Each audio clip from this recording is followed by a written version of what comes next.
Good morning students. आज हम फिर से इसी कड़ी में आगे बढ़ते हुए बीएससी बीएड थर्ड मैथ्स समीसर विश्लेषण हमारी बुक चल रही है साथियों, और इसका चैप्टर नंबर 3 समीसर फलन सीमा एवं सांतत्यता। तो सर्वप्रथम हम इस वीडियो के अंदर समीसर फलन पे चर्चा करेंगे। तो देखिए स्टूडेंट्स, समीसर फलन से पहले हम अगर रियल फंक्शन का अध्ययन कर लें तो ये टॉपिक है वो हमारे लिए आसान बन जाएगा। तो माना कि हमारे पास y बराबर fx एक कोई फंक्शन दिया गया है और यहाँ पर x है वो स्वतंत्र चर है और y क्या है साथियों, परतंत्र चर है। तो यहाँ पर देखिए स्टूडेंट्स, इस टॉपिक के अंदर हम बार बार में समीसर चर का जिक्र करने वाले हैं और समीसर चर से पूर्व हम यहाँ पर रियल वेरिएबल पे चर्चा कर लेते हैं। तो रियल वेरिएबल हम किसे कहेंगे? देखिए स्टूडेंट्स, एक ऐसा चर जो रियल संख्याओं की किसी भी उप समुच्चय से मान अगर ग्रहण करता हो तो उसको हम रियल वेरिएबल कहते हैं। तो यहाँ पर देखिए स्टूडेंट्स, मैंने एक यहाँ पर इस फंक्शन को एक एग्जाम्पल की सहायता से समझाने की कोशिश की है। मान लीजिए कोई फलन है वो a से b पर कोई परिभाषित है, a से b पर क्या है, परिभाषित। तो यहाँ पर जितने भी एलिमेंट यहाँ पर हम लेंगे उसको हम प्रांत कहते हैं और b के अंदर जितने भी एलिमेंट होंगे उनको हम सहप्रांत बोलते हैं। और यहाँ पर अगर a से b के अंदर जो एलिमेंट संबंध रखते हैं उनका जो एक सेट प्राप्त होगा उनको हम रेंज या परिसर कहेंगे। क्या कहेंगे? परिसर कहेंगे। तो स्टूडेंट्स, हम रियल नंबर के अंदर किसी भी फंक्शन को fx या फिर y से प्रेजेंट करते हैं और हम जानते हैं कि कॉम्प्लेक्स नंबर यहाँ पे z बराबर x प्लस आयोटा y होता है। तो यहाँ पर z है वो क्या है, कॉम्प्लेक्स नंबर है और कॉम्प्लेक्स नंबर को यहाँ पर देखिए स्टूडेंट्स, मैंने z से प्रेजेंट किया है। तो समीसर फलन को मैं प्राय w या fz से प्रेजेंट करता हूँ साथियों। तो यहाँ पर जो x है वो स्वतंत्र चर है तो यहाँ पे z है वो स्वतंत्र चर का काम करेगा, जबकि w है वो परतंत्र चर का काम करेगा यहाँ पे। तो यहाँ पर समीसर फलन की डेफिनेशन हम क्या दे सकते हैं? देखिए स्टूडेंट्स, एक समीसर चर w किसी दूसरे समीसर चर z का एक फलन कहलाता है यदि किसी दिए गए प्रांत d से z के प्रत्येक मान के संगत w का एक या अनेक निश्चित मान प्राप्त होता है तो उसे हम समीसर फलन कहते हैं साथियों। तो यहाँ पर एक खास बात ये भी ध्यान में हमें रखनी होगी कि रियल फंक्शन और समीसर फलन के अंदर अंतर किस बात का है। तो यहाँ पर देखिए स्टूडेंट्स, जो रियल फंक्शन होते हैं वो एक मानी होते हैं। बार बार में हम पढ़ेंगे कि एक मानी और बहुमानी। तो एक मानी फलन हम किसे कहेंगे? तो यहाँ पर रियल फंक्शन के अंदर हम अगर एक वैल्यू कोई पुट करते हैं तो हमें एक ही मान प्राप्त होना चाहिए। कॉम्प्लेक्स नंबर के अंदर साथियों यहाँ पर एक मानी भी मान हमें प्राप्त हो सकता है और बहुमानी फंक्शन भी हमें प्राप्त हो सकता है। जैसे w बराबर fz, अगर यहाँ पर मैं कॉम्प्लेक्स नंबर के अंदर एक मान अगर पुट करता हूं, w के जो मान प्राप्त होंगे वो एक भी प्राप्त हो सकता है और एक से अधिक भी प्राप्त हो सकते हैं। अगर एक मान प्राप्त होता है तो उसको हम एक मानी बोलेंगे। अगर एक से अधिक अगर मान हमें प्राप्त हो रहे हैं तो उसको हम बहुमानी फलन कहेंगे। इसको समझने के लिए माना कि w बराबर मैंने z की पावर 1/3 लिखा है और यहाँ पर देखिए स्टूडेंट्स, कॉम्प्लेक्स नंबर के अंदर हम कोई भी मान है वो ले सकते हैं। तो मान लीजिए कि मैंने यहाँ पे z का जो मान है वो 1 प्लस आयोटा 0 रखा है। तो w बराबर 1 की पावर 1/3 और कक्षा 11 के अंदर हमने एक दैम आयवर प्रमेय का भी अध्ययन किया है। यहाँ पर ऊपर देखिए स्टूडेंट्स, यहाँ पे m/n या 1/m या 1/n, अगर जितना भी यहाँ पर मान दिया गया है उतने ही उसके मान हमें प्राप्त होने वाले हैं। तो यहाँ पर देखिए स्टूडेंट्स, 1 की पावर 1/3 अर्थात हम इसको इकाई के घनमूल कह सकते हैं, इकाई के घनमूल भी कह सकते हैं। और इकाई के घनमूल और 3 होते हैं साथियों, एक तो एक ओमेगा और एक ओमेगा स्क्वायर। तो इस प्रकार हमने यहाँ पर देखिए स्टूडेंट्स, हमने प्रांत d से कोई एक मान यहाँ पर कॉम्प्लेक्स नंबर के अंदर लिया है और एक मान रखने पे हमें यहाँ पर w के 3 मान प्राप्त हो रहे हैं, अर्थात एक से अधिक अगर प्राप्त हो रहे हैं तो इसको हम बहुमानी कहेंगे। इसको क्या कहेंगे? बहुमानी फलन कहेंगे। तो इस प्रकार मैं आशा करता हूँ कि रियल फंक्शन और कॉम्प्लेक्स फंक्शन के अंदर क्या अंतर होता है। मुख्य अंतर यही होता है साथियों कि रियल फंक्शन के अंदर हम कोई भी किसी भी प्रांत d से कोई एक एलिमेंट को उठाते हैं तो वो फिर परिसर के अंदर एक ही मान अपना देता है।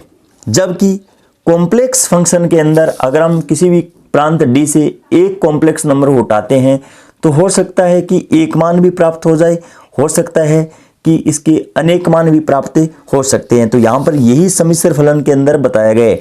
एक सम्मिश्र चर W किसी दूसरे सम्मिश्र चर Z का एक फलन कहलाता है। वो कब कहलाएगा? देखिए स्टूडेंट्स, यदि किसी दिए गए प्रांत D से Z के प्रत्येक मान के संगत W का एक या अनेक निश्चित मान अगर हमें प्राप्त हो रहे हैं तो उसको हम सम्मिश्र फलन कहते हैं। तो यहाँ पर देखिए स्टूडेंट्स, अगर हम कॉम्प्लेक्स पढ़ रहे हैं तो यहाँ पे Z प्रांत में से कोई भी एक एलिमेंट उठाएंगे और यहाँ पर W का जो हमें मान प्राप्त हो रहा है वो एक भी हो सकता है और एक से अधिक भी हमें प्राप्त हो सकता है।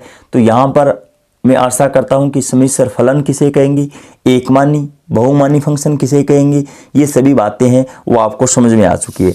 अब उसके बाद में देखिए स्टूडेंट्स, सामान्य तौर पे हम देखते हैं कि कॉम्प्लेक्स नंबर को तो हम z बराबर x प्लस आयोटा y से प्रेजेंट करते हैं, लेकिन w बराबर यहाँ पर देखिए स्टूडेंट्स एफ जेड या फिर u प्लस आयोटा वी भी हम लिख सकते हैं। यहाँ पर देखिए स्टूडेंट्स, z के अंदर हम देखें तो x भी एक रियल नंबर है और y भी क्या है, एक रियल नंबर। और w के अंदर अगर हम देखना चाहें तो u भी एक रियल नंबर है और v भी क्या है, एक रियल नंबर है। तो इसको मैं यहाँ पर विस्तृत रूप में यहाँ पर देखिए स्टूडेंट्स एफ जेड बराबर u x कोमा y और plus iota v x comma y, u और v दोनों ही यहाँ पर देखिए स्टूडेंट्स x और y वास्तविक चरों की क्या है, फलन है। u भी x y के अंदर है और v भी x y के अंदर यहाँ पे हमें वास्तविक फलन है वो दिया गया है साथियों। तो हम कह सकते हैं कि w को हम यहाँ पर u x comma y plus iota v x comma y इस रूप में हम प्रेजेंट कर सकते हैं। अब उसके बाद में देखिए स्टूडेंट्स, यहाँ पर हम एक z समतल का जिक्र करने वाले हैं और एक W समतल का जिक्र करने वाले हैं। Z समतल के अंदर अगर हम किसी भी संख्या को हम यहाँ पर प्रदर्शित करना चाहें तो यहाँ पर ये हमारा x एक्स है और ये हमारा y एक्सिस है साथियों।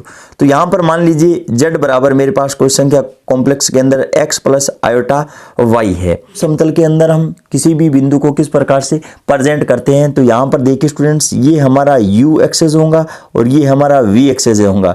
तो यहाँ पर w बराबर या एफ जेड बराबर साथियों u प्लस आयोटा v हम लिखने वाले हैं। तो यहाँ पर हम कोई भी अगर मान लेते हैं, मान लीजिए, और यहाँ पर अगर हमें कोई भी आकृति प्राप्त होंगी, कोई फंक्शन यहाँ पे f लगा देता हूँ, तो यहाँ पर हमने कोई किसी भी प्रांत d से कोई कॉम्प्लेक्स नंबर उठाया है और उसका अगर प्रतिबिंब w समतल के अंदर इस प्रकार से अगर हमें प्राप्त हो रहा है तो यहाँ पर w समतल के अंदर हम कोई भी जो यहाँ पे 2D के अंदर हम प्रेजेंट करेंगे तो u और v के पदों के अंदर हम प्रेजेंट करने वाले हैं साथियों। तो मैं आशा करता हूँ कि सम्मिश्र फलन है वो आपको एकदम समझ में आ चुका है साथियों। उसके बाद में देखिए स्टूडेंट्स, हम एक मानी जो फलन है उसका भी एग्जाम्पल ले लेते हैं। तो यहाँ पे w बराबर या एफ जेड बराबर हमें यहाँ पे आयोटा z दिया गया है। तो z के प्रत्येक एक मान के संगत w का एक निश्चित मान है प्राप्त होता है। तो यहाँ पर देखिए स्टूडेंट्स, मान लीजिए मैंने z बराबर 1 प्लस आयोटा लिया है। क्या लिया है? 1 प्लस आयोटा। कोई भी मैं कॉम्प्लेक्स नंबर के अंदर कोई भी संख्या उठा सकता हूं। तो मैंने z बराबर 1 प्लस आयोटा लिया है। तो यहाँ पर फंक्शन के अंदर मैं 1 प्लस आयोटा अगर रखता हूं साथियों तो यहाँ पे एफ जेड का मान है वो आयोटा जेड के बराबर दे रखा है। तो आयोटा यहाँ पे जो करती हूँ और जेड का जो मान है वो 1 प्लस आयोटा हमने लिया है। तो यहाँ पे रख देता हूँ 1 प्लस आयोटा। तो इसको आगे सरलीकरण करेंगे तो आयोटा और माइनस 1 हो जाएगा, क्योंकि आयोटा गुणा आयोटा आयोटा स्क्वायर और आयोटा स्क्वायर का मान क्या होता है? -1 होता है। तो यहाँ पर देखिए स्टूडेंट्स, मैंने एक किसी भी प्रांत डी के अंदर कोई एलिमेंट उठाया है और यहाँ पर एक ही वैल्यू अगर हमें प्राप्त हो रही है उसको हम एकमानी कहते हैं। और बहुमानी का जो एग्जाम्पल है वो इकाई घनमूल वाला मैंने लिया भी है। लेकिन यहाँ पर एक मैं बहुत ही अच्छा एक एग्जाम्पल लेता हूँ जो कि कंपटीशन की दृष्टि से भी इंपॉर्टेंट माना जाता है। मान लीजिए w बराबर मेरे पास कोई फलन है, वो यहाँ पर क्या दिया है कि z की पावर 1/2, अर्थात हम कह सकते हैं कि √z अगर हमें कोई फंक्शन के अंदर दे रखा है कॉम्प्लेक्स नंबर के अंदर, तो यहाँ पर हम अगर इसका अगर हम मान निकालना चाहें और यहाँ पर अगर आपको F2 आयोटा और इसका अगर मान हमें पूछा है 2 आयोटा, इसका अगर हमें मान पूछा है तो यहाँ पर इसका मान हम किस प्रकार से निकालेंगे। तो देखिए स्टूडेंट्स, यहाँ पर फंक्शन का मान मैंने 2 आयोटा लिया है, लेकिन अंडरूट के अंदर अगर हमें मान दिया गया है तो हम उसको किस प्रकार से हल करते हैं। हमें यहाँ पर देखिए स्टूडेंट्स, अंडरूट के अंदर 2 आयोटा का मान है वो ज्ञात करना है। तो इसका मान निकालने के लिए हमारे पास एक शॉर्ट ट्रिक है साथियों। वो शॉर्ट ट्रिक किस प्रकार से काम करेंगी। सर्वप्रथम यहाँ पर हम देखिए स्टूडेंट्स, जो मेरे पास कोई जेड है 2 आयोटा को मैं 0 प्लस आयोटा 2 भी लिख सकता हूं। तो सर्वप्रथम हमें यहाँ पर जेड का मापांक निकालना होगा और जेड का मापांक का अर्थ आप जानते हो। अगर आपने इससे पहले वाले अगर वीडियो नहीं देखे हैं तो उन वीडियोस को देखें, ताकि वहां पर सभी कॉन्सेप्टों को क्लियर किया गया है। तो यहाँ पे देखिए स्टूडेंट्स, जेड का मापांक अर्थात हम कह सकते हैं कि रियल संख्या है उसका स्क्वायर, 0 का स्क्वायर और इमेजिनरी का स्क्वायर। तो यहाँ से मेरे पास जो जेड का मापांक है वो 2 निकल कर आ चुका है साथियों।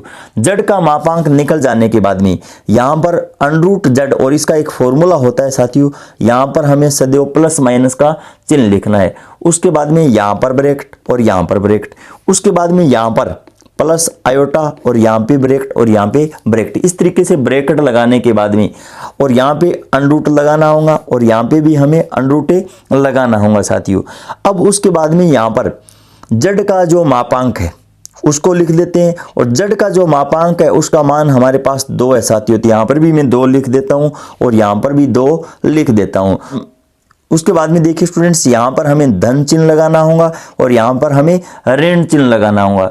धन और ऋण चिन्ह लगाने के बाद में यहाँ पर आपको जो रियल मान दिया गया है उसको लिखना है। तो रियल मान मेरे पास क्या है 0 और यहाँ पर भी रियल मान ही लिखना है आपको। और उसके बाद में देखिए स्टूडेंट्स, बट्टा के अंदर यहाँ पे 2 और यहाँ पर भी आपको क्या करना है 2 लिखना है। ये राशि है साथियों वो अंडरूट के अंदर ही है दोनों जगह। तो यहाँ पर अगर हम इसको आगे सरलीकरण करते हैं तो प्लस माइनस और अंडरूट के अंदर 2 के अंदर हम 2 का भाग लगाएंगे तो 1 और 1 का जो वर्गमूल है वो साथियों 1 ही होता है। लेकिन एक बार यहाँ पे अंडरूट के अंदर 1 लिख लेते हैं, प्लस का चिन्ह आयोटा और 2 के अंदर हम 2 का भाग लगाएंगे तो यहाँ पे एक बार मैं अंडरूटे 1 लिख लेता हूँ। तो यहाँ पर आप देख सकते हो कि 1 प्लस आयोटा, तो यहाँ पर एक बार हम पॉजिटिव साइन लिख लेंगे और एक बार नेगेटिव साइन। तो यहाँ पर हमारे पास जो 2 वैल्यू है वो प्राप्त हो चुकी हैं, 1 प्लस आयोटा और एक बार यहाँ पे -1 और माइनस आयोटा। तो इस प्रकार हम कह सकते हैं कि जो वर्गमूल हमें किसी भी संख्या का अगर निकालना हो तो इस प्रकार से हम निकाल सकते हैं। ठीक इसी प्रकार अगर हम F5 प्लस 12 आयोटा और इसका अगर हम वर्गमूल निकालते हैं तो हमें जो फंक्शन दिया है वो यहाँ पर देखिए स्टूडेंट्स, अंडरूट अगर जेड दे रखा है अंडरूटे जेड, तो इसको हम सरलीकरण करके यहाँ पर किस प्रकार से इसका मान है वो निकाल सकते हैं। तो सर्वप्रथम हमें मापांक निकालना होगा साथियों। तो आप यहाँ पर देख सकते हो 5 का स्क्वायर 25 और प्लस 12 का स्क्वायर 144 और योग करते हैं तो 169 और 169 का वर्गमूल है वो 13 होता है साथियों। और उसके बाद में वही फॉर्मूला प्लस माइनस और यहाँ पे ब्रैकेट, फिर प्लस आयोटा और यहाँ पे ब्रैकेट। तो यहाँ पर देखिए स्टूडेंट अंडरूट, यहाँ पर भी अंडरूट, यहाँ पे 13, यहाँ पे प्लस, यहाँ पे 13, यहाँ पे माइनस। उसके बाद में हमें तो रियल नंबर है वो लिखना है। तो रियल नंबर यहाँ पे क्या है 5, एक बार 5 जोड़ देंगे, एक बार 5 हम घटा देंगे। यहाँ पर भी 2 का भाग और यहाँ पर भी 2 का भाग। तो देखिए स्टूडेंट्स, प्लस माइनस 13 और 5 18, 18 के अंदर अगर हम 2 का भाग देंगे तो 9 और 9 का वर्गमूल होता है साथियों 3 प्लस आयोटा। 13 में से हम 5 घटा देंगे तो 8 और 8 के अंदर 2 का भाग देंगे तो 4 और 4 का जो वर्गमूल है वो होता है साथियों 2। तो यहाँ पर हमारे पास जो इसका वर्गमूल है वो प्लस माइनस 3, यहाँ पर देखिए स्टूडेंट्स प्लस माइनस और ब्रैकेट 3 प्लस 2 आयोटा है वो 5 प्लस 12 और आयोटा, इसका जो वर्गमूल है वो हमारे पास निकल। तो देखिए स्टूडेंट्स, ये एक बहुमानी का एग्जाम्पल है क्योंकि हमने यहाँ पर एक सिंगल वैल्यू उठाई है और जबकि हमें 2 वैल्यू है वो प्राप्त हो रही है। तो इसका अर्थ ये हुआ ये एक बहुमानी फलन का एग्जाम्पल है। उसके बाद में देखिए स्टूडेंट्स, हम रैखिक रूपांतरण पे चर्चा करते हैं और ये एक इंपॉर्टेंट टॉपिक है साथियों, रेखिक रूपांतरण। और रेखिक रूपांतरण का अर्थ ये हुआ साथियों कि W बराबर AZ और यहाँ पर प्लस B, अगर ऐसा रूप कहीं पर भी अगर लिखा है तो उसको हम रेखिक रूपांतरण कहते हैं। रेखिक रूपांतरण का अर्थ ये हुआ कि यहाँ पर Z की पावर भी 1 है और ओमेगा या W की पावर भी क्या है, 1 है, तो इसको हम रेखिक रूपांतरण कहते हैं।